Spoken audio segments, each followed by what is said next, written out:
Bueno, les doy la bienvenida a este taller de sinergias herbales, en el cual vamos a aprender cómo combinar diferentes plantas para solucionar los problemas comunes de la salud. ¿Qué vamos a hacer aquí? ¿Vamos a tener curas mágicas? ¿Vamos a resolver enfermedades graves? No, vamos a aprender cómo hacían nuestras abuelas en el día a día para resolver y dar solución a problemas como cólicos menstruales, como migrañas, como cosas que se pueden resolver en la casa sin tener que recurrir a los servicios de urgencias, congestionarlos y tener pues el sistema de salud sobrecargado como lo tenemos. Entonces pues aquí estamos con los participantes. ¿Ustedes me autorizan a hacer una toma? Listo. Aquí estamos en la terraza de Librería Musa y bueno, acá estamos. Muchas gracias por ser participantes de este taller. Espérenme un momento, yo arreglo la cámara para asegurarme de que puedan ver lo que vamos a hacer y empezamos. Bueno, entonces ahora bienvenidos ustedes. Qué pena que la virtualidad siempre nos hace hablar en una cámara primero, pero bueno. Entonces bienvenidos, bienvenidas todos. En este taller como tal, primero, además de las combinaciones herbales tan maravillosas que pues dan curiosidad y es lo que más atrae a las personas, quiero darles primero que todo una base fundamental acerca de qué es la herbolaria, qué es la herbología, cómo actuaban las plantas en nuestro cuerpo en antaño, en los tiempos de antaño, cómo la civilización nos ha separado de la naturaleza. ¿Qué es lo que sucede? Básicamente, cuando encontramos una de estas plantas, el anís estrellado, el jengibre, la albahaca, vemos en ellas una fuente de curas mágicas, ¿cierto? Ay no, si me tomo la albahaca limón, entonces me quita los cólicos menstruales. Pero no pensamos, ¿por qué me están dando esos cólicos menstruales? Resulta que hay algo que la ciencia ha olvidado. En el colegio, en la universidad, todos nos dicen que el ser humano vive a base de carbohidratos, proteínas, vitaminas, minerales y líquidos. Básicamente esas son las bases de la nutrición humana. Pero estamos olvidando que dentro de las plantas hay flavonoides, hay terpenos, hay aceites esenciales de todo tipo, hay mucílagos, hay saponinas, etc. Son tantas las moléculas que están aquí que no están dentro de esos 5 o 4 grupos alimentarios que nos dan como base. Y esos grupos alimentarios que estamos ignorando son los que nos están ocasionando la aparición de muchas enfermedades. Básicamente y tristemente, por más bien que ustedes coman actualmente, no están comiendo bien, todos estamos desnutridos. En realidad, el ser humano desde el Paleolítico consumía en promedio 140 especies vegetales al mes, diferentes, y cambiaban con la estación. Eso lo hemos reducido a 20 o 30 plantas que encontramos en el mercado, en la verdura. No las comemos todas, solo escogemos 2 o 3 que nos gustan, y eso creemos que es la base vegetal de nuestra dieta. Cuando modernamente buscamos el frasquito de la planta mágica, el extracto de albahaca, el extracto de ortiga, el extracto de esto, en realidad estamos suplementando nuestra dieta con lo que no habíamos suplementado antes, con lo que no nos habíamos comido antes. Entonces en realidad esto no son curas mágicas, esto básicamente es reemplazar la nutrición que deberíamos estar teniendo. Si ustedes sabían, por ejemplo, en la ensalada francesa, o sea, cada país tiene sus platos típicos, obviamente. En Francia hay una ensalada que es típica de Francia, ¿cierto? ¿Y qué pasa? Que esa ensalada lleva hojas de diente de león, pétalos de diente de león y tallos de diente de león. Las hojas del diente de león, todas las vemos por ahí, lo pisamos, esta maleza, me está dañando la finca, lo arrancan, le echan veneno, y eso es una lechuga. Cada hojita de diente de león tiene más propiedades que una lechuga, y sabe rico, ni siquiera lo han probado. ¿Alguna vez han arrancado un diente de león y lo han probado? Es una lechuga. Es básicamente una lechuga, incluso con mejor sabor que la lechuga. Y ahí está la base de la nutrición de toda Europa, e incluso partes de América, partes de Asia. También, por ejemplo, el bledo. ¿Conocen el bledo? Es una hojita que crece como maleza en los jardines, que la hoja termina en un corazoncito. No, el ápice de la hoja no es agudo, como lo vemos acá en esta albahaca, sino que el ápice es como un corazoncito invertido, que antes vemos que la hoja hace esto y queda invertida. Se ve mucho en los jardines y el tallo es rojo, tiene unas florecitas, unas espigas llenas de semillitas blancas con un verde muy clarito. Ese bledo como tal pertenece a la familia de los amarantes. Esas semillitas son una fuente de proteína que es inigualable. Además de eso, esas hojas también tienen proteínas, tienen omegas, que nos previenen pues todas las enfermedades que ya sabemos que a toda hora estamos oyendo del omega, que nos venden tarros de omega, y en realidad hacía parte de nuestra dieta. Entonces la gente que dice, no, necesito para bajar el colesterol, para evitar la aterosclerosis, tomar omega 3, omega 6, omega 9, etcétera. Hay diferentes escuelas y diferentes teorías que hablan que el omega 9 es mejor, que el omega 3 es mejor. No se preocupen por eso, coman amaranto, coman bledo, coman todas estas plantas arbenses que consumían los incas, que consumía toda la población indígena de Sudamérica, Centroamérica y Norteamérica incluso, igual en Europa. ¿Y qué pasa? Pues que esa gente tenía omegas, entonces ahí es cuando nos preguntamos ¿por qué? ¿Por qué el ser humano se enferma realmente? Yo como tal les voy a contar un poquito de la historia académica mía. Yo estudié medicina en la Universidad Pontificia Bolivariana y faltándome 7 meses para ser médico en el internado, estaba en Santa Fe de Antioquia, me quité la bata y se la tiré a un profesor en la cara y me fui. Porque tenía muchos problemas en ese momento, fue porque básicamente el profesor me quería dejar. O sea, había una señora que necesitaba atención urgente, tenía deshidratación grado 4, estaba en una camilla afuera de urgencias. Cuando yo le dije que la señora iba a convulsionar y se iba a morir, el médico me dijo, no, vos tenés que atender a la gente que tiene cisben, esa señora no tiene cisben. ¿Yo qué hice? Yo entré en ira total, o sea, yo ya estaba harto de muchas cosas del sistema médico, sin decir que la medicina no es importante y es necesaria, pero bien hecha, obviamente. ¿Qué pasa? Que básicamente yo me harté y me fui de la facultad de medicina. Yo durante toda la carrera había estado, pues, hacía como un doble estudio. Yo, por ejemplo, estudiaba diabetes de Harrison, 190 páginas de Harrison que le hacen a uno leer de un día para otro. Cuando al final uno encuentra que el tratamiento es solo glibenclamida, metformina o insulina, ninguno de ellos cura la diabetes.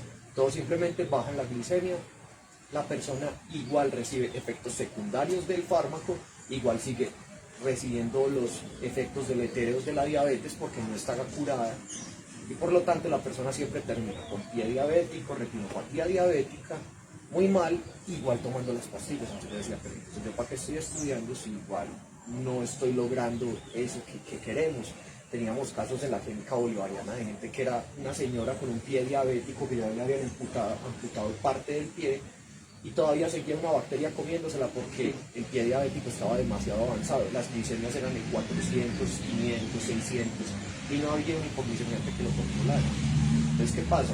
Eso como tal, yo decía, yo llegué y por ejemplo yo me fui a Google, busqué qué hacen en India con la diabetes, qué hacen en Japón con la diabetes, porque yo sabía que en Oriente había otra forma de ver la vida.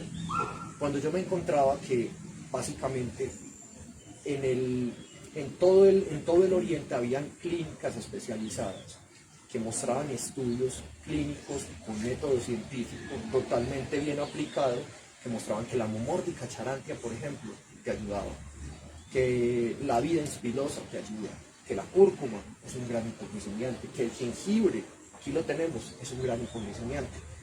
Entonces yo veía que habían cosas que podían ayudar más que lo que estábamos haciendo actualmente. En este momento estábamos con los fármacos conteniendo una epidemia gigante, pues una cantidad de enfermedades crónico-degenerativas, obesidad, hipertensión, diabetes, pero no sé, o sea, yo veía que mientras el tiempo más pasaba iba a haber más problemas, entonces yo decía, no, pero tenemos que solucionar esto de base. De ahí me fui a antropología, y en antropología lo que empecé a estudiar fue a desarrollar un método para entender la salud humana desde la base. Entonces yo me fui mediante la arqueología en los estudios que datan y relacionan lo que es la salud del ser humano, porque en los vestigios óseos que se hallan en la Tierra podemos inferir mediante técnicas biológicas qué sufría ese ser humano, si tenía osteoporosis, si sufrió un cáncer, si tuvo fracturas, si tuvo infecciones durante su vida. Habían muchas cosas que se pueden inferir durante todo el recorrido de la arqueología a lo largo de la historia. Además de eso, también hay estudios en las mismas épocas, entonces uno decía, bueno, esta gente tenía estas enfermedades y tenía esta alimentación. Esa alimentación era fundamental. Cuando veías las culturas que tenían una mayor biodiversidad vegetal, las enfermedades eran menores. Entonces, como tal, y no es que sean veganas, como tal, la carne siempre ha estado pues presente en diferentes culturas. Y como tal, si nos vamos al paleolítico antes de la civilización, antes de la ganadería, nos damos cuenta que la carne era un alimento de emergencia. Siempre estábamos usando los alimentos de alrededor, lo más fácil de conseguir, porque pues un alce te cornea, fuera de eso si vas a cazar un puma te caza a vos porque eras más fácil presa que el alce que iba a cazar. Entonces es mucho más fácil conseguir los recursos que hay alrededor fáciles de conseguir y pues dejar la carne para cuando sea necesario, para cuando haya una sequía, un invierno, escasez de animales, etc. Entonces la carne no era la base fundamental de nuestra dieta, sí estaba presente y no se debe pues quitar. ¿Por qué? Porque muchas culturas llevan más de 10.000, 13.000 años con cultura ganadera. Por ejemplo, los celtas, aquí la señorita rubia, por ejemplo, es muy difícil que deje la carne. ¿Por qué? Porque tus ancestros llevan 10.000 años cazando. Entonces, como tal, tenés la capacidad de digerir carne y ya te has adaptado a algunos nutrientes de la carne.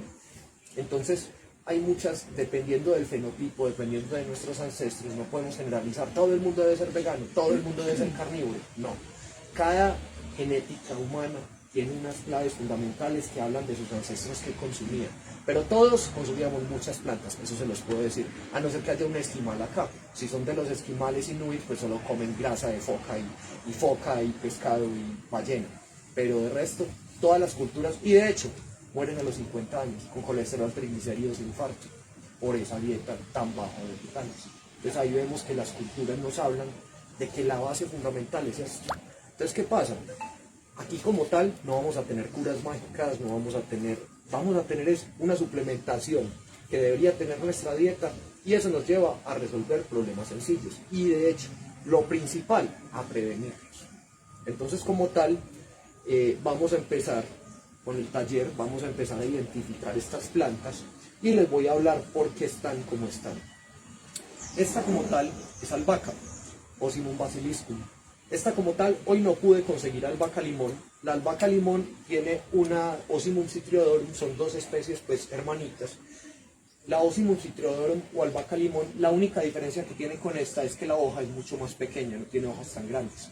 Esta como tal es albahaca, esta es Ocimum basiliscum o albahaca verde normal. Las flores sí son muy parecidas y de hecho pues logré conseguir esta que es como la más similar a la albahaca limón, que es la primera planta que está en mi libro Colección de Hierbas. En este libro tengo las 15 plantas medicinales más comunes del mercado actual. Estas plantas como tal, ¿yo qué hice? Yo creé como un mini botiquín en el cual cada planta tiene una función específica para las dolencias comunes. No obstante, esto no reemplaza el médico, esto es para que si te dio una migraña, te tomas una infusión de albahaca, no se te quitó, ve al servicio de urgencias, ya es algo que no puede manejar la planta. Entonces, aquí vamos a aprender las cosas básicas cuando estamos en una finca, cuando estamos en el monte, cuando estamos lejos del hospital. Aquí tenemos unos recursos valiosísimos que son de supervivencia, que hacen parte de las culturas ancestrales y que si los metemos dentro de nuestros conocimientos nos facilitan mucho la vida. Entonces, por ejemplo, esta albahaca tiene muchos usos. Tiene citral y linalol. El citral y el linalol son parte de su aceite esencial. Entonces, por lo tanto, la tenemos fresca. Cuando tenemos la albahaca seca, no es tan efectiva en algunos casos. Entonces, está fresca como tal. El citral y el linalol están súper presentes, sobre todo ¿dónde? En sus flores. Las flores son las que tienen mayor concentración de citral y linalol. El citral y el linalol, ¿qué funciones tienen en nuestro cuerpo? Tienen todo tipo de funciones. Por ejemplo, vasodilatan los vasos del cerebro. Entonces, por ejemplo, en la migraña como tal es cuando hay vasoconstricción en los vasos periféricos del cerebro y eso es lo que nos causa ese dolor, las venas constreñidas y no hay buen flujo sanguíneo.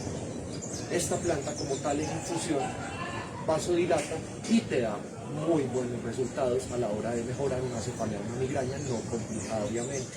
Si no es efectivo, vamos al hospital inmediatamente, es así de simple. Además, también esta misma, cólicos menstruales, así como vasodilata en el cerebro, también regula todo el flujo sanguíneo en el aparato femenino. Todo el flujo sanguíneo está, hay un aumento del flujo sanguíneo, una inflamación a nivel general cuando están los cólicos menstruales. ¿Esto qué hace? Esto disminuye como vasodilata disminuye toda la sangre que hay acumulada en el miometrio, que es lo que se inflama más en las mujeres que tengan. Qué pena, a veces me ahogo. Entonces, como tal, lo que el miometrio se desinflama porque el vasodilata permite que la sangre fluya y se baja la inflamación en el miometrio, por lo tanto, ayuda a los cólicos menstruales. Entonces también es otra función de esta planta. Además de eso, también esta planta nos ayuda a los hombres con un problema, la eyaculación precoz. Resulta que esta planta al vasodilatar hace que se dé menor distensión de los vasos sanguíneos, o sea, la erección disminuye un poco, no se pierde, sino que disminuye un poco, y además a nivel central lo que hace es que aumenta la óxido nítrico sintasa, que es una molécula que produce óxido nítrico, entonces mantiene la erección, pero la vasodilatación es menor. Entonces, como tal, forma un equilibrio, mejor dicho, entre el citral y el linalol, hacen que haya vasodilatación periférica, haya mejor riego sanguíneo a nivel vascular, a nivel arterial, entonces, como tal, mantiene erección, pero hay menor sensibilidad como tal, y prolonga pues la relación. Es algo que esta planta casi nadie conoce, de hecho lo encontré por allá en unos estudios súper rebuscados sobre el citral y el linalol, y de hecho pues es algo que sí, eso es bien efectivo, de hecho. Eso pues sí, es bien efectivo. Sí, tengo una historia, pues ojalá no, pues les cuento la historia como tal. Aquí, bueno, ya que está Facebook, que le gusta el chisme, entonces mejor. Una novia, ya sabe quién era, una exnovia. Ella pasábamos por un jardín, yo no conocía esta planta en ese momento, yo estaba empezando a estudiar herbología. Ella cogía y de un jardín arrancaba las florecitas y empezaba a molestarme, me la metía en el oído, me daba en la cara, me la metía en la nariz, me molestaba. Jugaba con la plantica. Un día yo llegué y yo le dije, vení, eso huele rico, voy a hacer una infusión con eso. Y me hice la infusión. Pues ese día iba a pasar algo que nunca pasó porque no funcioné, o sea, eso era pero... Sino que es que la cuestión fue que la hice con puras flores y súper concentradas.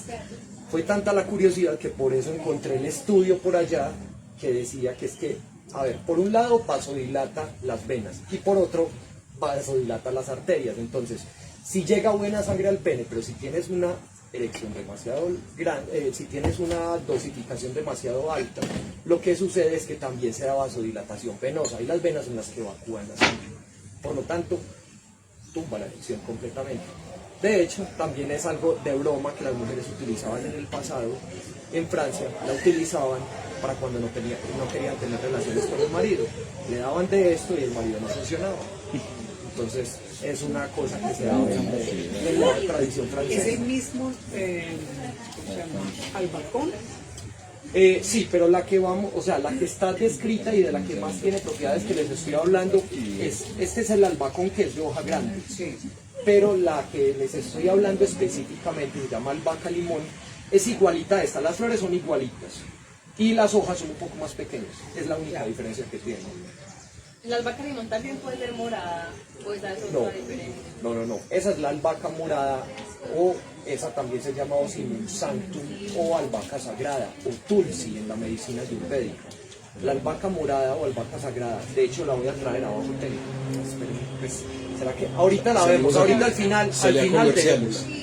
Sí, tendríamos que salir a comerciales, ¿no?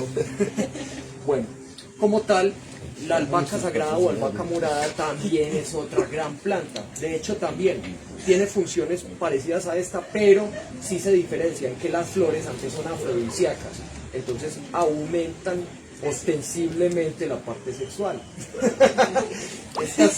La albahaca, o sea, son como opposites, pues son contrarias, son opuestos, contrarias. Porque como tal, sí varía un poco el perfil de los aceites esenciales en la albahaca morada. Entonces, como tal, además, la albahaca morada sirve también como antiinflamatorio, la gastritis. La albahaca morada es súper efectiva junto con la hierbabuena y la malva para resolver problemas de gastritis, que son otras dos plantas que también es muy bueno. No las tenía hoy a mano, no las logré conseguir, pero la hierbabuena y la malva Les doy el dato, si tienen una gastritis, hagan una infusión con hierbabuena, 3 gramos de hierbabuena en un pocillo de agua hirviendo. Les puedo garantizar que el 95% de las gastritis que no son patológicas, es decir, la gastritis normal, va a resolverse con eso. El resto deben ir al hospital, demás que tienen Helicobacter pylori y demás que tienen pues cosas, pues que complicaciones que ya no van a ir. Pero como tal, a nivel básico, ustedes pueden resolver una gastritis con hierbabuena si no es patológico, si no tiene una úlcera o alguna complicación. Listo. Entonces, bueno, esta planta además hace parte pues de las culturas ancestrales, de hecho es la principal planta de la dieta tailandesa y filipina, es una de las hierbas que más utilizan y por lo tanto pues es parte de una dieta que es biodiversa. De hecho, cuando nos vamos a Filipinas, cuando nos vamos a Tailandia, una de las cosas que más encontramos en esas personas es la tranquilidad. ¿Y saben por qué? Porque a toda hora, y también se da en Italia, el pesto italiano también lleva albahaca limón, específicamente Socimus Theodori, albahaca limón, la que es la receta italiana del pesto. O sea, el pesto original italiano tiene que ser con albahaca limón. Vemos que la gente en Italia, que la gente en Filipinas y gente en Tailandia están clasificados como de las personas con menor cantidad de estrés y más felicidad.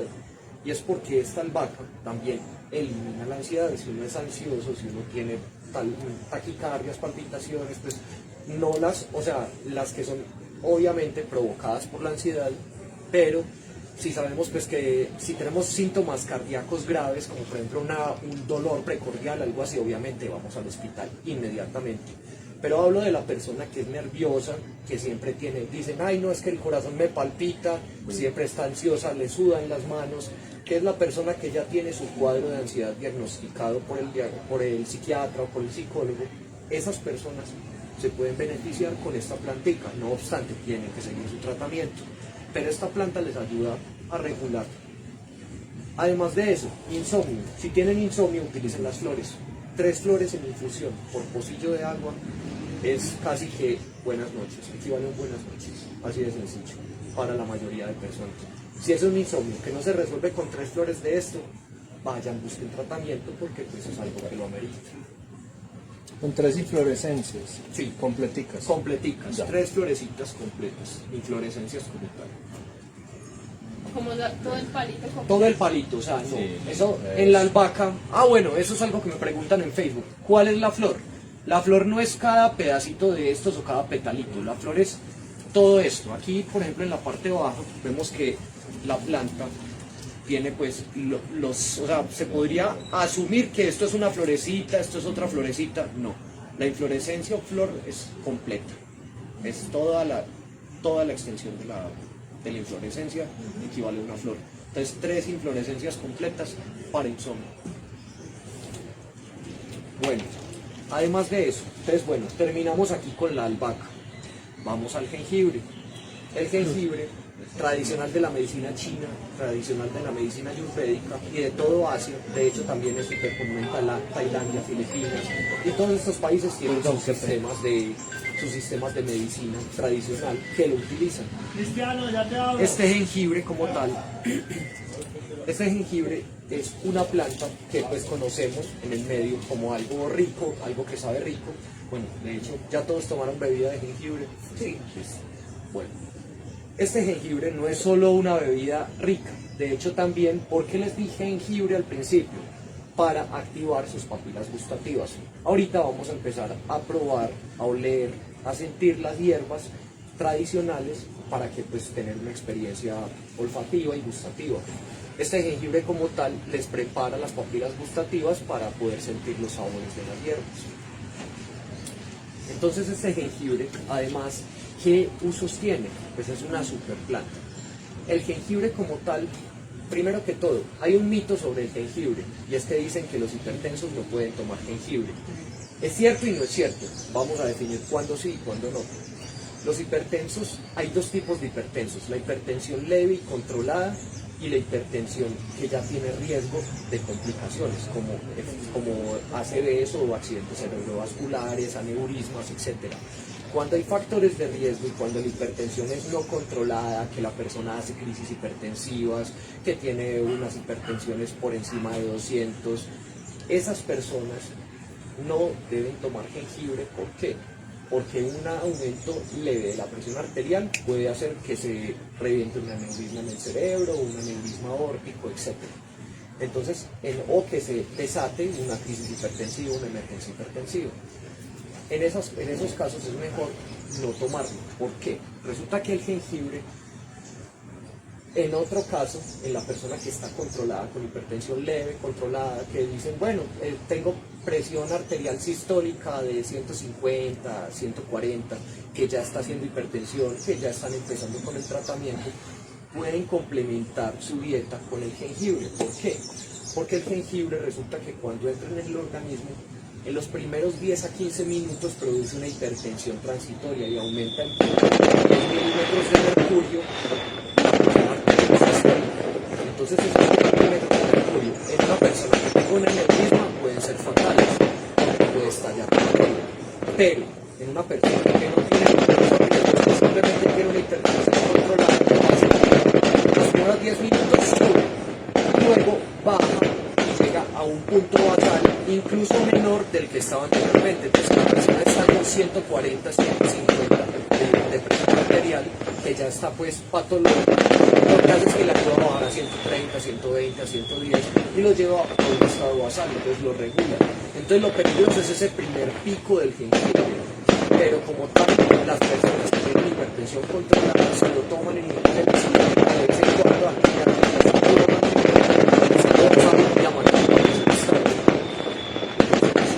muy importante pues el uso del jengibre como tal. De hecho, en Filipinas, en Tailandia, en China, en India, el jengibre es parte de la dieta. En vez de tomar gaseosas tan malas, bebidas de jengibre como las que estamos tomando. Y eso es lo que hemos tomado durante toda la historia. O sea, las gaseosas nos las inventamos hace menos de 50 años. Entonces, es algo que está más probado que las mismas gaseosas. Hay algo que se llama el uso histórico. Hay algo que dentro de la ley, ¿sabes? Pues, en esta civilización que tiene leyes como tal. Hola, ¿cómo estás, cojito hermoso? Hey, Bienvenidos, ¿cómo están? A ver si organizo por allí. estamos en el taller de plantas. Sentate, bienvenido.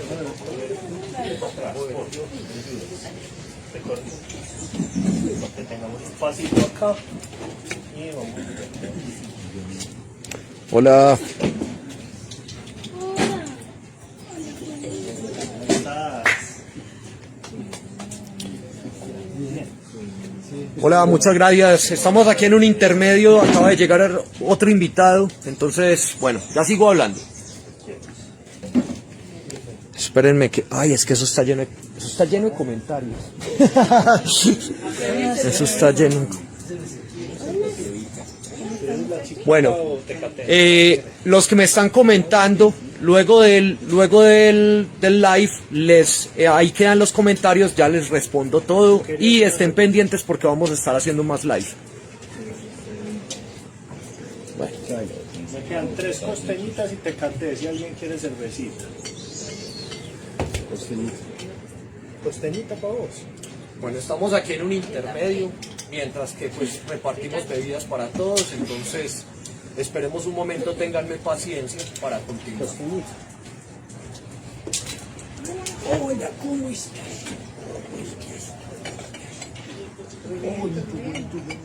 Hola.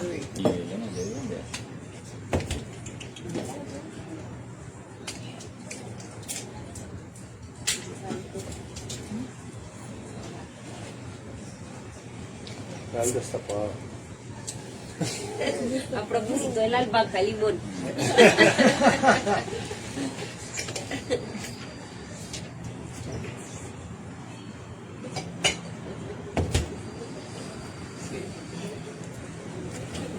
Y bueno, entonces continuamos. Entonces, como les venía diciendo, entonces el jengibre puede ser una muy buena base de la dieta para personas pues hipertensas no graves, ya muy claro. Además de eso, el jengibre también tiene otra propiedad maravillosa. Si eres estudiante, si tienes que trabajar hasta tarde, si estás trasnocho extremo, necesitas energía extra, la gente suele tomar de esas bebidas energéticas que son muy dañinas. Resulta que el jengibre es como una de esas bebidas energéticas. Ahí donde ustedes están tomando este jengibre, probablemente ahorita no les dé sueño. Y, o sea, que estén, si normalmente les da sueño ahorita a las 8 o 9, les va a dar a las 10. E incluso más, si uno toma bebida de jengibre concentrada, en la noche podés pasar hasta las 2 de la mañana sin sueño. Entonces es una gran fuente de energía. Además, si vas a hacer ejercicio, si vas a entrenar, los fisiculturistas del preentreno y que se toman un montón de brebajes, ¿para qué tantos brebajes si el jengibre activa todo el metabolismo de carbohidratos? Además, de hecho, también ayuda a reducir de peso. ¿Por qué? Porque activa la glucólisis en el hígado, entonces lo que hace es que te pone a quemar calorías, a sacar glucosa disponible en sangre para hacer ejercicio. Entonces te optimiza todo el trabajo orgánico que haces con el ejercicio para quemar calorías. Entonces es una gran planta. Además de eso también hay otra función del jengibre. ¿Quién se mareaba cuando estaba chiquito, cuando iba en un bus? Y tomaban de más que pastillitas de esas que no puedo decir que no se puede decir la marca. Esas pastillitas que dan sueño, que no se ponen para uno no marearse y vomitarse y todo eso. Esas pastillitas y que le dan mucho sueño a uno.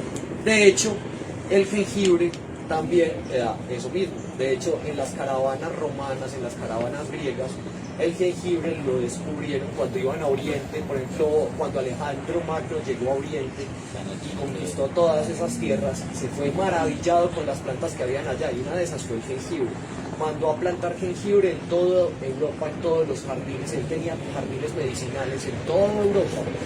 Y esos jardines medicinales, una de las plantas principales y preferidas de Alejandro Magno era el jengibre. El jengibre también es ayurvédico, ¿cierto? Sí, es ayurvédico. Es que él fue a la India y allá fue que se lo llevó para toda Europa. Es desde la medicina ayurvédica. De hecho, el jengibre, por ejemplo, se utiliza mucho en combinación con albahaca como una mezcla adaptógena.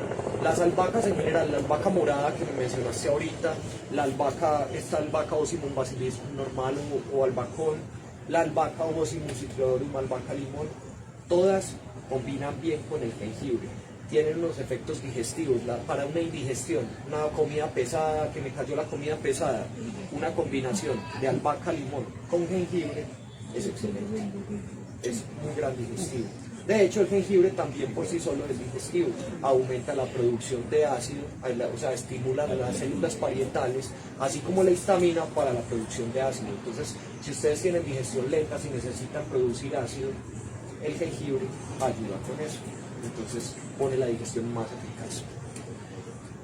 Entonces, bueno, ahora seguimos. Buenas, Hola, bienvenida. ¿cómo estás? Hola, bienvenida. A ver, que yo creo que esas de allá están muy mojadas. Un momento.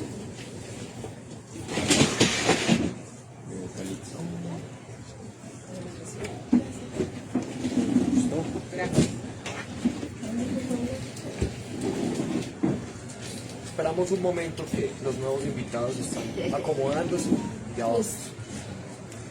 Bueno, listo. Entonces, bueno, bienvenidas. Que estamos aquí en el taller de plantas. Qué pena que en estos días que nos conocimos no pude compartir con ustedes, sino que estaba ahí en el WhatsApp respondiendo cosas de los eventos, de las cosas que estamos haciendo. Listo, entonces, bueno. Entonces seguimos con la siguiente planta, anís estrellado. Este anís estrellado, no sé si lo conozcan, probablemente sí lo conozcan. Lo vemos acá. ¿Sí, todos conocemos el anís estrellado? Sí. ¿Cierto? El anís estrellado es una planta muy especial. Es una planta que contiene shikimato o ácido shiquímico y es una molécula altamente antiviral. De hecho, en India, en China, en Japón se ha utilizado para combatir todo lo que son resfriados y pues infecciones, gripas en general. Entonces es una buena forma de hacer frente al resfriado. ¿Cómo se puede combinar de excelente manera? De hecho, el jengibre, gracias al shogaol gingiberol que contiene, también tiene un gran efecto antiviral. Cuando se combinan el anís estrellado con el jengibre, Casi todos los catarros y resfriados que no sean complicados, que no necesiten atención médica, se pueden resolver con bebidas de jengibre y anís estrella. Muy importante, el anís estrella también contiene algunas moléculas que se pueden acumular en el hígado y pueden ser peligrosas. Entonces es muy importante conocer la dosificación de cada planta. Este anís estrella no se debe consumir más allá de 3 estrellitas por infusión. Una infusión máximo 3 estrellas. ¿Y cómo se utilizan? Se deben machacar un poco hasta que queden en trocitos pequeños. Si tenemos anís estrella en polvo, no podemos ir más allá de los 500 miligramos. Si lo pulverizamos completamente, la extracción es mucho más eficaz. Mientras las plantas están más pulverizadas, la extracción con el agua es mucho más eficaz y salen muchos más principios activos. Entonces, si va a ser en el método tradicional, cuando se utilizaban 3 estrellitas, nada más medio se quebraban. Entonces quedan los pedacitos, pues pedacitos de 0.5 centímetros aproximadamente, 5 milímetros.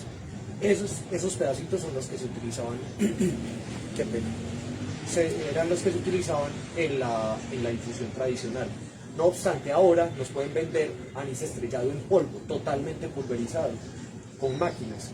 Ese anís estrellado en polvo equivaldría más o menos a 1,5 estrellitas, es decir, 500 miligramos, o sea, media cucharadita picante aproximadamente. Esa sería la cantidad de uso del anís estrellado. El anís estrellado, además, no se debe utilizar más de 5 días seguidos, por lo mismo, porque se puede acumular en el hígado. Entonces, ¿cuál es la forma en que se utilizaba el anís estrellado dentro de la cocina? Porque también hacía parte de la cocina. La naturaleza siempre nos daba con cosechas periodos de escasez y periodos de abundancia. El anís estrellado no es para que lo utilicemos. Hay personas que se obsesionan con los datos. Entonces, la persona que dice, ay no, yo le tengo miedo a la gripa, entonces se pone a tomar anís estrellado todo el día, toda hora, todos los días durante toda su vida. Y puede ocasionar un daño enorme en su hígado. El anís estrellado es para incluirlo como en la medicina ayurvédica, como en la cocina de India, como en la cocina de China. Pollo con un toquecito, con 500 miligramos de anís estrellado dentro de su salsa. Ahí tenéis lo necesario para tener un poco de shikimato, un poco de moléculas benéficas de anetol, que también contiene dentro de su aceite esencial. Están las moléculas dentro de tu cuerpo en pequeña proporción, cumplen las funciones fisiológicas que se necesitan, pero no estamos buscando una cura mágica. Cuando hacemos un concentrado, cuando hacemos los preparados modernos de plantas, que tenemos las boticas, que tenemos eso, estamos intentando suplementar la base fundamental de nuestra dieta con moléculas que deberían estar ahí. Es todo. Entonces, este anís como tal, de vez en cuando, o sea, si lo comemos una vez cada semana en una receta, vamos a tener unos niveles excelentes, no peligrosos jamás, porque tu hígado lo puede manejar y van a tener mucho bienestar. Entonces, y además, otro dato fundamental que tampoco lo sabe mucha gente, este anís estrellado también es el secreto de las geishas para mantener su piel joven y bella. Resulta que el anís estrellado tiene un efecto como botox, ya que hace que las células se contraigan. Se llama un efecto astringente como tal. Entonces elimina arrugas y mantiene la tonicidad de la piel. ¿Cómo se utiliza? Hacen una infusión, pueden utilizar 10 estrellitas por media taza de agua, una taza de agua de 250 gramos, las trituran bien y hacen una infusión, igual como si fueran a tomar cualquier infusión de plantas. Y esa infusión con pañitos la aplican en la cara como si fuera cosmético, en la mañana y en la noche. Es un gran secreto de belleza. Además también sirve para el acné, porque también tiene efectos antibióticos. Entonces, es una gran planta. Bueno. Aquí seguimos con estas dos plantas. Estas dos plantas son fundamentales en lo que es la salud hepática. Aquí tenemos cardo mariano. Este es semilla de cardo mariano pulverizada. De hecho, aquí les traje las semillitas para que las vean en vivo.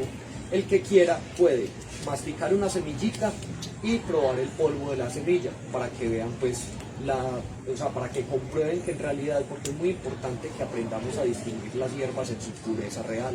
Entonces, ¿y cómo es la mejor forma? Conocer el sabor. Cuando uno conoce el sabor, conoce la textura, a uno no le meten gato por liebre. Es así de sencillo. Entonces, ¿qué pasa? El cardo mariano y el diente de león son de hecho plantas que son parte de la dieta ancestral. Rivera en su trabajo del 2013 habla que el cardo mariano, habían muchas culturas de la estepa siberiana y de todo el norte de Europa que utilizaban este cardo mariano como harina. En vez del trigo, en vez del centeno, en vez de todo eso utilizaban cardo mariano. Y el cardo mariano pues ahora lo ven como un superfármaco súper raro, la pura mágica, cuando en realidad era una harina que se utilizaba para hacer pan. ¿Qué es lo que tiene de especial el cardo mariano? El cardo mariano tiene silimarina, y la silimarina lo que hace es que eleva la producción de glutatión en el hígado. El glutatión es una supermolécula antioxidante, capta radicales libres, capta metales pesados, capta toxinas y las saca de tu cuerpo. Entonces, además, es un súper antiinflamatorio a nivel general. Vos tomas cardo mariano y todas las articulaciones que te estén doliendo por inflamación, el músculo que se te está inflamando. Incluso hay reportes que hasta en la fibromialgia es útil el cardo mariano. Por solo desintoxicar el hígado bajan un montón de síntomas de la fibromialgia. Y no estamos utilizando una planta mágica, ni una cura mágica, ni un superfármaco. Estos no son fármacos. Esto era harina que se comía en el pasado. Entonces es dieta ancestral básicamente. Y por este lado tenemos el Taraxacum officinalis o diente de león, también pulverizado. Este Taraxacum officinalis o diente de león también hacía parte de la cultura ancestral, les dije ahorita que es parte de la ensalada francesa. Esto como tal contiene taraxacina, y la taraxacina lo que hace es que complementa el cardo mariano. ¿Yo por qué uso esta dupla de plantas siempre? Porque el cardo mariano estimula la conjugación, que es un proceso de detoxificación del hígado, mientras que la taraxacina estimula la glucuronidación, que es otro proceso enzimático del hígado. Entre esos dos procesos logramos sacar una gran cantidad de toxinas del organismo. Entonces, por eso esta dupla de plantas es fundamental si queremos reducir inflamaciones, mejorar el bienestar, y con plantas que son parte de la dieta, porque el diente de león, como les digo, va a ser parte de la ensalada francesa. Y el cardo mariano se come como harina en las estepas rusas. Entonces no estamos hablando aquí de fármacos ni de nada raro. Entonces, bueno, otra planta muy bonita que les traigo por acá es esta. Lastimosamente no pude conseguirla fresca, aunque sería complicado manejarla fresca, porque es la ortiga. La ortiga, o ortica dioica, o también llamada pringamosa, es una planta que es chusudita por encima, es una planta cerrada de hoja con ápice agudo, y por encima tiene unos pelitos, unos chusitos, y esos pelitos, los chusitos, cuando uno la toca se clavan en la piel e inyectan un ácido que nos da urticaria. Entonces nos pone la piel roja, llena de ronchitas y nos pica. Y esa es la típica historia de cuando uno estaba niño, que en la finca se cayó por un matorral y sale uno llorando y rascándose y todo esto, ¿cierto? Resulta que esta planta, ese ácido que contienen esas agujitas, lo que hace es que eleva la histamina, la secreción de histamina, y cuando tenemos secreción de histamina en nuestro cuerpo, lo que hace es que la reacción de alergia se activa, entonces nos ponemos alérgicos, entonces llegan células inmunes, se aumenta la circulación a nivel local donde te tocó la plantita, y por lo tanto hay dolor, ardor y piquiña. Entonces eso es lo que pasa con la planta fresca. No obstante, cuando te caíste y entonces ya tenés ese problema, ella misma te da, o sea, como que ella es como los maestros de Kung Fu.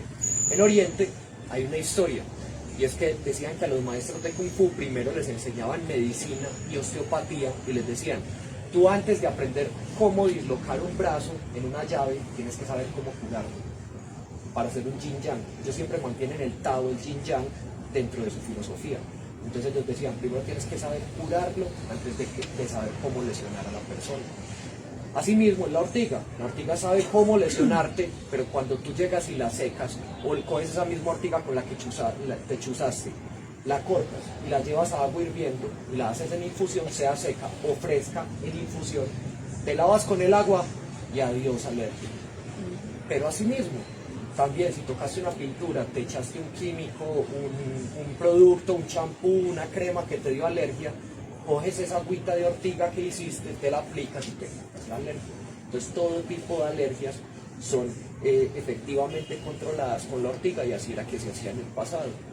De hecho, la ortiga también hacía parte. ¿Por qué la gente está tan alérgica ahora? En el pasado, en todas las culturas, en muchas culturas, utilizaban la ortiga como planta alimenticia.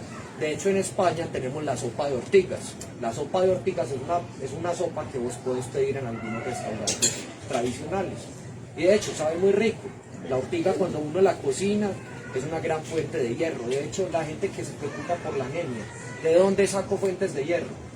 Otra fuente de hierro, entonces sabemos que la espinaca nos da hierro, el brócoli nos da hierro, también la remolacha nos da hierro, el hígado nos da hierro, que mucha gente dice, si tienes anemia come hígado, sí, pero también hemos olvidado una gran planta fuente de hierro, y es la ortiga. La ortiga es altísima en hierro, casi que puede suplementar a nivel general los requerimientos de hierro del organismo. Entonces la ortiga es una gran planta que nos previene la anemia si la consumimos regularmente, y además también nos previene alergias. Las personas que tienen muchas alergias empiezan a consumir ortiga dentro de su dieta y ven los beneficios también.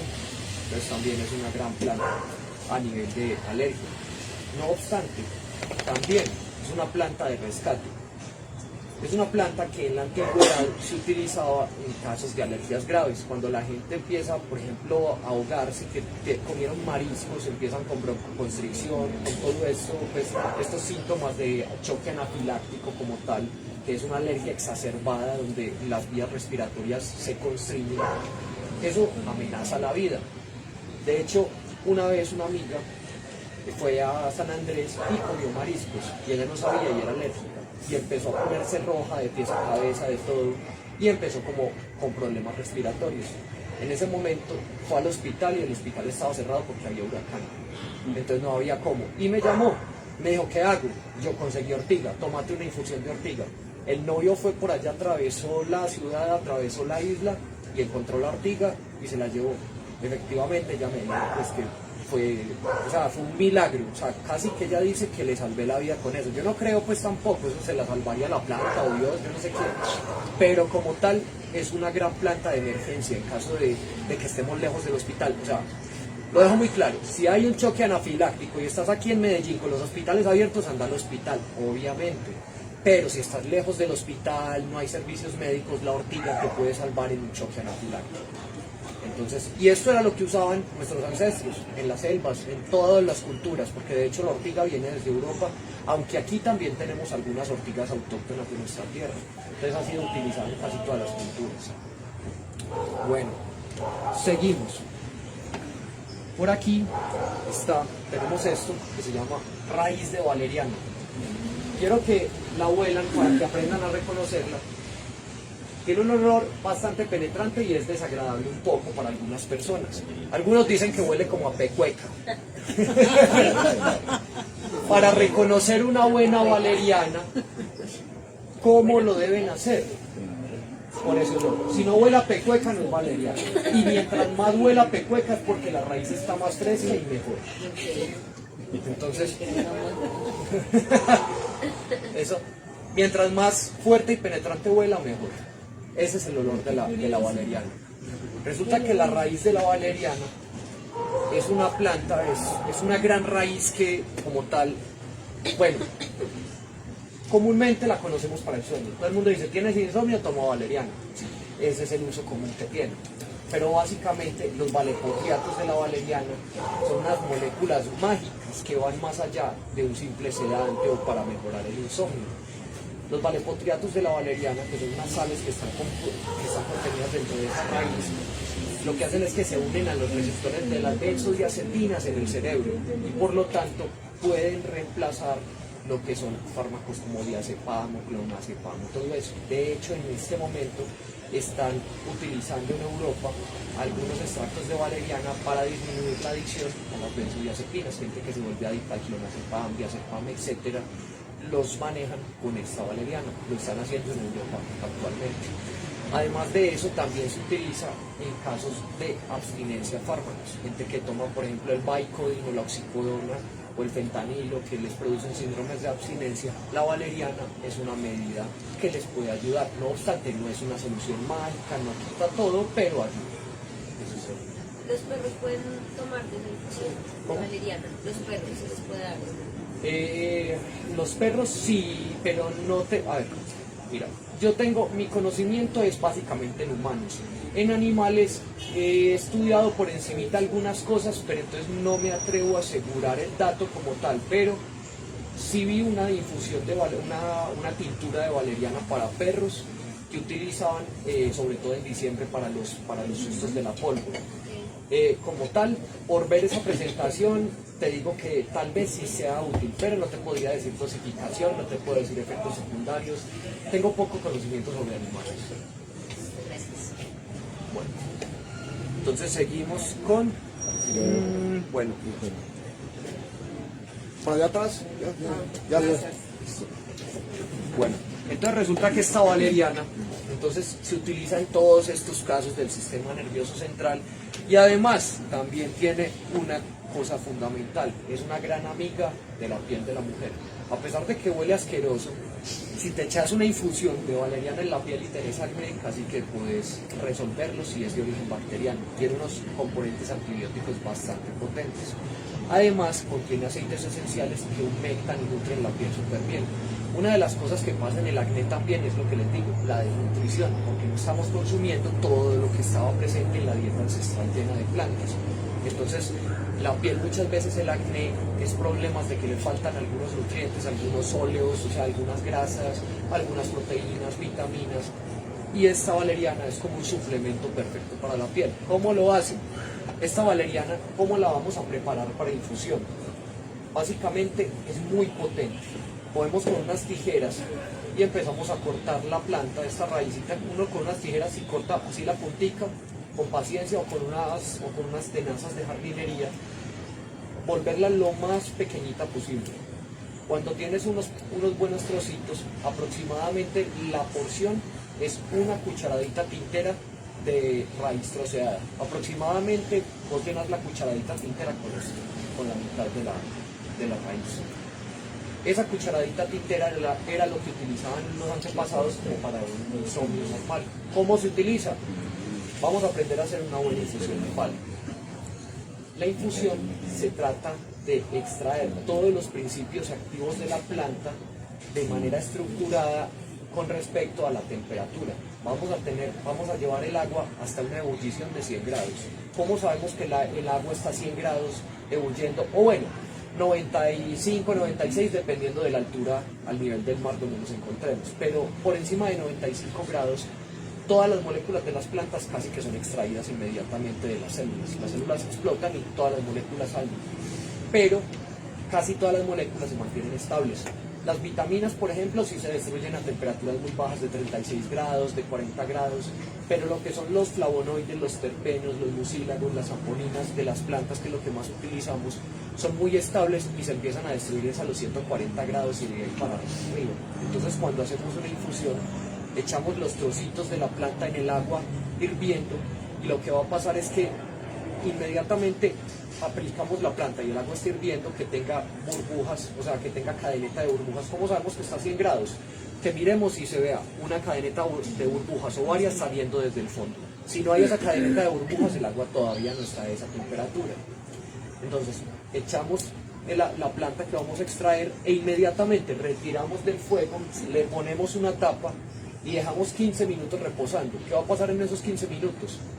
El agua como tal va a ir disminuyendo su temperatura, 95, 94, 93, 92, y todo ese tiempo está destruyendo células vegetales y sacando todos los componentes. Al final tenemos una sopa de todos los componentes que habían dentro de la planta.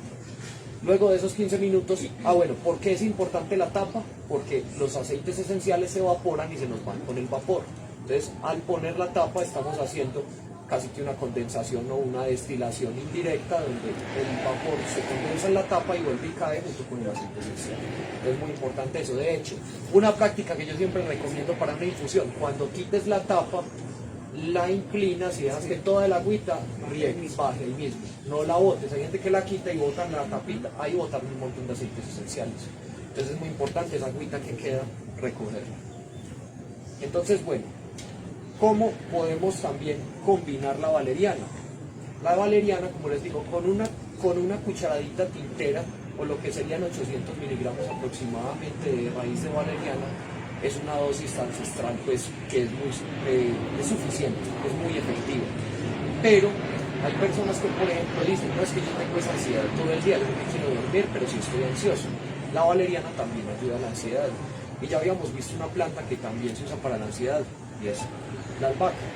Resulta que si utilizamos la mitad de la dosis de la valeriana con un poco de albahaca, podemos obtener un resultado que es calmante más no hipnótico, es decir, no nos duerme, sino que simplemente nos mantiene estables, nos quita la ansiedad durante el día. Entonces es una forma de combinar la albahaca limón con la valeriana muy buena. La florecita. La florecita. La florecita, si lo querés un poquito más fuerte, si lo querés más suave, puedes utilizar la hoja. O sea, ¿qué es más potente? La flor. La hoja en segundo lugar, los tallos en tercer lugar. Y la raíz de la albahaca, que sí tiene otros usos que son más antibióticos. Esa se utiliza es como para infecciones de tracto gastrointestinal grave. Por ejemplo, la raíz de la valeriana tiene estudios que dicen que mata Helicobacter pylori, que mata Campylobacter pylori, que mata E. coli, vancomicinos resistentes incluso. Entonces es una gran planta también la raíz de la albahaca. Entonces, bueno.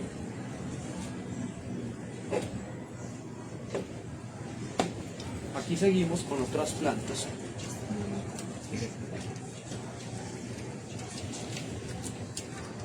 Entonces aquí, la primera planta que vamos a ver, este polvito que tenemos acá de color verde, es ginkgo biloba o ginkgo biloba. Es una hoja pulverizada muy bonita, aquí en el libro la podemos ver.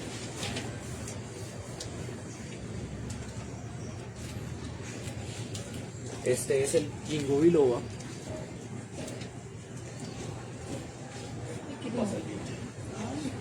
Y huelan el ginkgo biloba para que conozcan huélanlo, pruébenlo, pues si quieren, o sea, tengan la experiencia con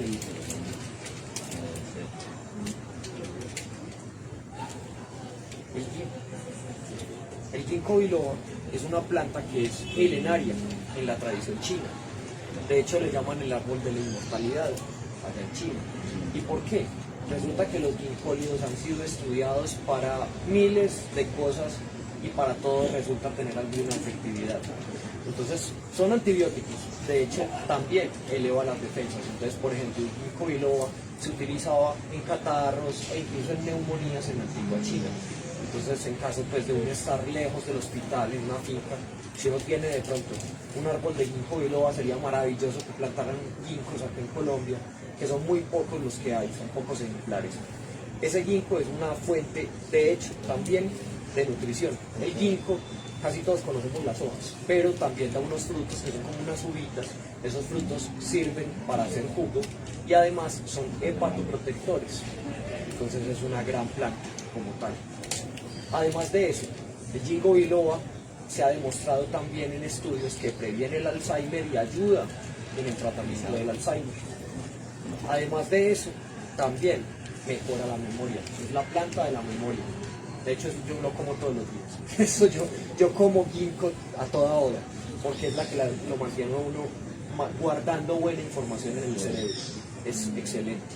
Entonces, como tal, de hecho, los maestros en la antigua China decían que para poder ser maestro había que tomar ginkgo biloba. Pero ¿cómo se toma? A toda hora, todos los días. Sí y no. El ginkgo biloba se debe tomar con tiempos de descanso. Entonces, por ejemplo, en la antigua China se utilizaba que tomabas 3 días ginkgo biloba, 3 días no lo tomabas, 3 días sí, 3 días no. ¿Por qué? Para evitar acumulación en el hígado. Así también, porque también se puede acumular. Entonces, como tal, es muy bueno tener esa precaución de espaciar los consumos. O también tenían otros protocolos que eran tomar 10 días, no tomar 10 días. Siempre se utiliza en la herbolaria tanto ayurvédica como china y alguna de la europea esos descansos de utilizar la planta un número de días específicos y luego descansar mínimo ese mismo número de días. Así te aseguras de eliminar los metabolitos que puedan ser tóxicos. Y la infusión se hace. La infusión se hace, el ginkgo biloba sí es muy potente, ahí vamos a eso. El ginkgo biloba, la infusión se hace de 240 miligramos a 540 miligramos. Esa es la dosis que se ha recomendado, que es segura a nivel internacional, la recomienda la SCOP y la ENDO, que son dos organismos europeos que estudian las plantas medicinales pues, a nivel moderno. Dijiste 240. Sí, 240 a 540 miligramos. Pero solamente del polvo, o sea, de la planta. Sí, la planta pulverizada, de 240 miligramos a 540 miligramos del polvo de hoja. La dosificación de los frutos es diferente porque esos sí incluso se los toman en jugo. Hoy los hacen en mermelada. Pero también aportan muchas de las propiedades que aporta la hoja, pero la hoja es la más estudiada. Cuando las infusiones se hacen con la hierba pulverizada, igual se debe colar o se debe uno tomar todo. Ahí vamos a eso. Nos han acostumbrado aquí en Occidente, como ven ahorita, es que ahorita al final vamos a preparar infusiones, de hecho abajo puse agua a calentar. Entonces la cuestión es que estos polvos la gente suele filtrarlos. Occidente nos acostumbró a la típica bebida cristalina que parece gaseosa. Eso es muy estético, sí. Y pues la parte pues de los chefs y dicen que todo entra por los ojos, eso tiene parte de cierto. Pero esta fibra como tal, en el pasado no la filtrábamos, no la comíamos. Y cuando hacemos análisis hacemos una infusión y filtramos, ¿y qué quedó en el colador? Hay un montón de cosas buenas que se están quedando ahí. De hecho, la sola fibra dietaria que nos aporta una cucharadita de diente de león o de Echinacea purpurea, como esta que está acá. Esa fibra dietaria, ¿qué hace? Estimula el peristaltismo, estimula la secreción de bilis, entonces nos hace una digestión mejor. Ese es el problema de tomar fibra vegetal. Entonces, en realidad, no es tan problemático. ¿Qué es lo que pasa? Que las personas últimamente tienen todos tenemos, bueno, de pronto yo no, porque yo sí tomo mucho de esto y prego a prevenirlo mucho en mi disbiosis intestinal o la microbiota desbalanceada. Cuando la microbiota se desbalancea, se forma una capa en el intestino como de un moco producido por bacterias, que es una mezcla de carbohidratos con proteínas, donde ellas se alojan ahí y cubre todo el intestino. El intestino por dentro es cubierto como de una baba y ahí las bacterias se siembran, bacterias patógenas, y ocasionan lo que es, al final de este proceso, la permeabilidad intestinal, que se forman pequeños poros en el intestino que no deberían estar y empezamos a absorber toxinas de la dieta que no deberían pasar a nuestro sistema circulatorio. Entonces esa disbiosis intestinal que ocasiona que la fibra vegetal, que debería estimular el peristaltismo, estimular la secreción de bilis y tener una buena digestión, esas bacterias la cogen, se alimentan y empiezan a producir toxinas. Entonces, modernamente la mayoría de personas se toman una fibra vegetal y dicen, uy, eso me cayó pesado, me dio flatulencias, me dio cólico, me dio gastritis, me dio esto. Pero no es la fibra la que te hizo daño, la que te hizo daño fue la bacteria que tenés ahí, como ella se rebotó porque no le gusta que te tomes esto, entonces te atacó, produjo toxinas y te dieron síntomas. En realidad no es la fibra vegetal la que te hace daño, es la disbiosis intestinal. De hecho, una forma de darte cuenta fácil que tenés disbiosis intestinal, si tomas un poquito de fibra, no estamos hablando de tomar mucha fibra, sino cualquier dosis en una infusión, si con eso te dio algún síntoma gastrointestinal, probablemente tenés disbiosis intestinal. ¿Eso cómo lo debes confirmar? Yendo al médico, que te hagan una biopsia, a ver si tienes Helicobacter, Campylobacter, etcétera, pues el médico te dirá toda esa información. Entonces, bueno, seguimos con la siguiente planta. Bueno, me falta el ginkgo biloba también. Nos potencia a los hombres toda la parte sexual y a las mujeres también. En las mujeres es sobre todo la libido. En los hombres potencia toda la parte de erección. Entonces es también una gran planta para esos propósitos. Bueno, aquí tenemos Echinacea purpurea. La Echinacea purpurea es una planta que utilizaban los Cherokees y los Cheyenne en Estados Unidos. Casi todas las culturas ancestrales de Estados Unidos conocían esta planta. Esta planta es conocida también como Purple Cornflower en inglés. Y aquí en nuestro medio, en Bogotá, solo en Bogotá se conoce porque los españoles la trajeron. De hecho, a ver, los ingleses llegaron a Estados Unidos y cuando conocieron la equinacia, vieron que los ingleses y los cherokees la utilizaban para calmar catarros, resfríos y gripes de temporada invernal. De hecho, a los niños en Estados Unidos, los niños cherokees, los niños indígenas, era tradicional que antes de empezar el invierno les dieran unas infusiones de Echinacea purpurea. La Echinacea purpurea ahí en el libro, ¿dónde está el libro? La Echinacea purpurea es una flor muy bonita. Esta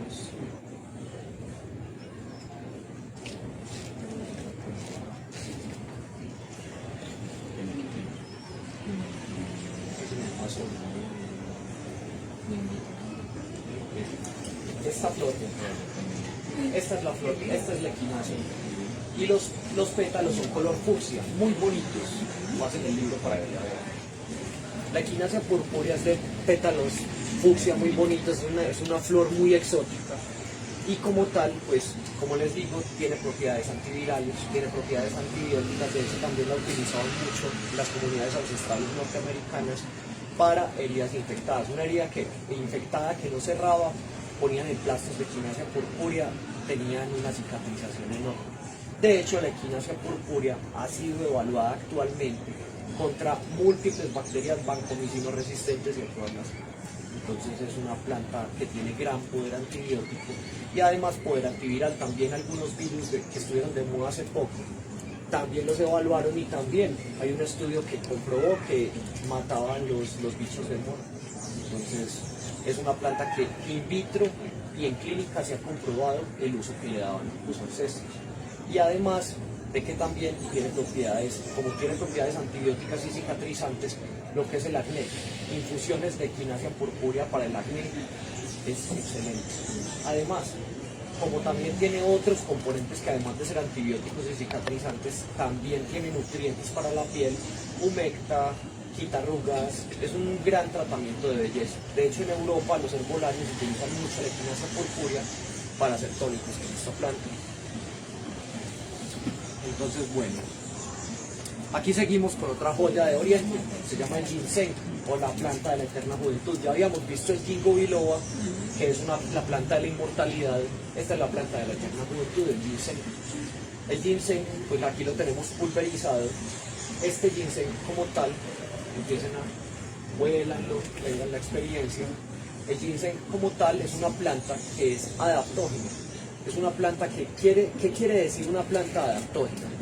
Resulta que si vemos nuestro funcionamiento fisiológico, siempre tenemos una línea basal donde debe estar todas las medidas, o sea, donde tenemos la presión arterial, donde tenemos el azúcar. 20% de batería.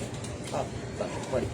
Si se corta, ha sido un gusto, muchas gracias por hacer parte pues, de este taller. La batería está un poco baja, vamos a seguir hasta donde nos dé y la próxima los esperamos aquí en Librería Musa. Entonces, bueno, resulta que el ginseng es una planta adaptógena. Entonces resulta que tenemos una base fundamental donde debe estar nuestro azúcar, nuestra presión arterial, nuestro colesterol, triglicéridos, donde debe estar nuestro nivel de energía. Todo eso, el ginseng lo que hace es que lo equilibra. Entonces, ¿qué pasa? El ginseng, por ejemplo, tiene doble, o sea, es una función muy paradójica. Las funciones de las plantas adaptógenas son paradójicas porque la gente diría, pero ¿es para lo uno o para lo otro? No para las dos cosas. El ginseng te puede quitar la ansiedad, pero también te puede dar energía y ponerte hiperactivo. ¿Por qué?